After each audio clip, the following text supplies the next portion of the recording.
ನಮ್ಮ R C B ಪಾಲಿನ ಆಪತ್ ಬಾಂಧವನಾದಂತಹ A B de Villiers ಅವರು ನಮ್ಮ ವಿರಾಟ್ ಕೊಹ್ಲಿ ರಿಲೇಟೆಡ್ ಆಗಿ ಒಂದು ಬಿಗ್ ಸ್ಟೇಟ್ಮೆಂಟ್ ಕೊಡ್ತಾ ಇದ್ದಾರೆ. ಏನಪ್ಪ ಅದು ಬಿಗ್ ಸ್ಟೇಟ್ಮೆಂಟ್ ಅಂತ ಅಂದರೆ, ನಾನು ಕೆಲವು ವರ್ಷಗಳಿಂದ ವಿರಾಟ್ ಕೊಹ್ಲಿ ಎಗೇನೆಸ್ಟ್ ಆಗಿ ನನ್ನ ದೇಶದ ಪರವಾಗಿ ಆಡ್ತಾ ಬಂದಿದ್ದೀನಿ. ಕೆಲವು ಸಿಚುಯೇಷನ್ಗಳಲ್ಲಿ ವಿರಾಟ್ ಕೊಹ್ಲಿಯನ್ನು ಕ್ರಿಟಿಸೈಸ್ ಮಾಡೋದಾಗಿರ್ಬೋದು ಅಥವಾ ಏನಾದರೂ ಒಂದು ಮಾತನ್ನು ಆಡಿದರೆ ಅವರು ಬೇರೆಯ ಹ್ಯೂಮನ್ ಆಗಿಯೇ ಬದಲಾಗ್ತಾರೆ. ಆಗ ಬದಲಾದಾಗ ಅವರು ಯಾವ ರೀತಿಯಾಗಿ ವರ್ತನೆ ಮಾಡ್ತಾರೆ ಎಂದು ಜಡ್ಜ್ ಕೂಡ ನಾವು ಮಾಡೋಕ್ಕೆ ಸಾಧ್ಯವಾಗೋದಿಲ್ಲ.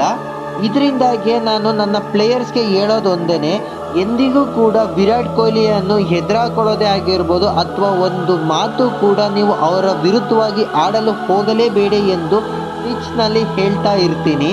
ಇಫ್ ಇನ್ ಕೇಸ್ ನೀವು ಏನಾದರೂ ಒಂದು ಮಾತು ಏನಾದರೂ ವಿರಾಟ್ ಕೊಹ್ಲಿ ಎಗೇನೆಸ್ಟ್ ಆಗಿ ಏನಾದರೂ ಮಾತನ್ನು ಆಡಿದ್ರಿ ಅಂತ ಅಂದ್ಕೊಳ್ಳಿ, ಅವರು 100% ಶ್ಯೂರಾಗಿ ಹೇಳ್ತೀನಿ ಅವರು ಬ್ಯಾಟಿಂಗ್ನಲ್ಲೇ ಉತ್ತರ ಕೊಡ್ತಾರೆ.